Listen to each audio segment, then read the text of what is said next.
ಎಂದರೆ ಸರಳತೆ, ವ್ಯವಸಾಯ, ಹಸಿರು, ಸಂಬಂಧ, ಸ್ನೇಹ, ಪ್ರೀತಿಯ ಸೊಗಡು ತುಂಬಿರೋ ಸ್ವರ್ಗ.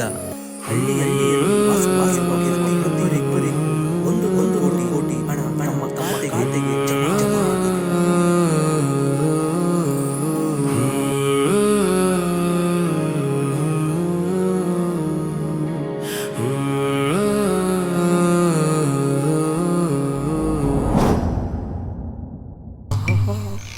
ಪಾಮೇದ ಆಮವ ಅಯ್ಯಕ್ಕಲ್ ಬಸ್ಗೆ ಮಡಕ್ತಾ ಇದೀಯಾ? ಮಡಕೋ ಅಲ್ಲೇ ಬಂದು ಮಡಗ್ತೀನಿ ಬರ್ಲಾ ಹೋಗ ನನ್ನ ಮಕ್ಕಳ ನೋಡ್ಕೊಂಬಪ್ಪ. ನಾನು ಅಂಡು ಉದಿಸ್ಬಿಟ್ಟು ನಿಮ್ಮ ಹುಡುಗಿ ಪಾನಿಪುರಿ ಕೊಡ್ಸಕ್ ಹೋದ್ಯಾ? ನೀನ್ ಅಂಡು ಕುರ ಬೀಳ. ನಾನು ಹೊಡಿಬೇಕಂದ್ರೆ ಅಪ್ಪನ ಬಿಟ್ಟು ಬಂದಿರ್ಬೇಕು. ಇಂಥ ಕಳು ನನ್ನ ಮಕ್ಕಳು ಇರೋದ್ರಿಂದಾನೆ ಕಾಲಕ್ಕೆ ಮಳೆ ಬೆಳೆ ಏನಾಗ್ತಿಲ್ಲ. ನಿನ್ ಜೊತೆ ಮಾತಾಡಲ್ಲ ನಾನು. ಯಾಕೆ ಇಷ್ಟು ಲೇಟ್ ಮಾಡ್ದೆ? ಸಾರಿ ಕಣೆ, ಸ್ವಲ್ಪ ಲೇಟ್ ಆಯ್ತು ಅಷ್ಟೇ. ಹೃದಯದೊಳಗೊಂದು ಮೌನದ ಪಿಸು ಮಾತು ಸೇರಲು ಬಯಸಿದೆ ನಿನ್ನಂತೂ.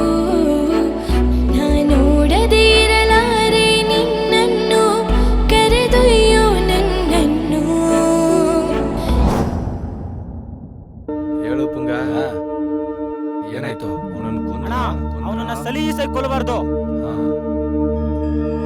ಹಿಂಸೆ ಕೊಟ್ಟು ಕೊಲ್ಲಬೇಕು.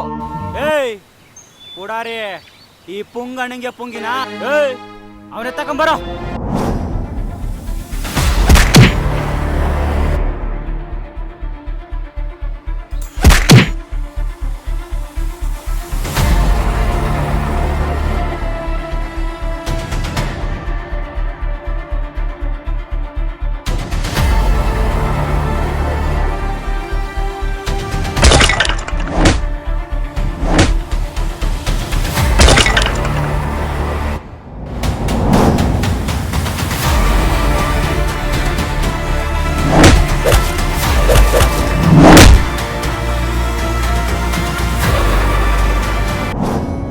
ಈಗಲಾದರೂ ಗೊತ್ತಾಯ್ತೇನಪ್ಪ,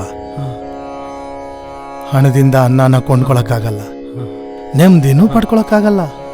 ಹಣ ಬದುಕನ್ನು ನಡೆಸೋಕ್ಕೆ ಮಾತ್ರ, ಸಂಪೂರ್ಣ ಬದುಕು ಹಣನೇ ಆಗಲ್ಲಪ್ಪ.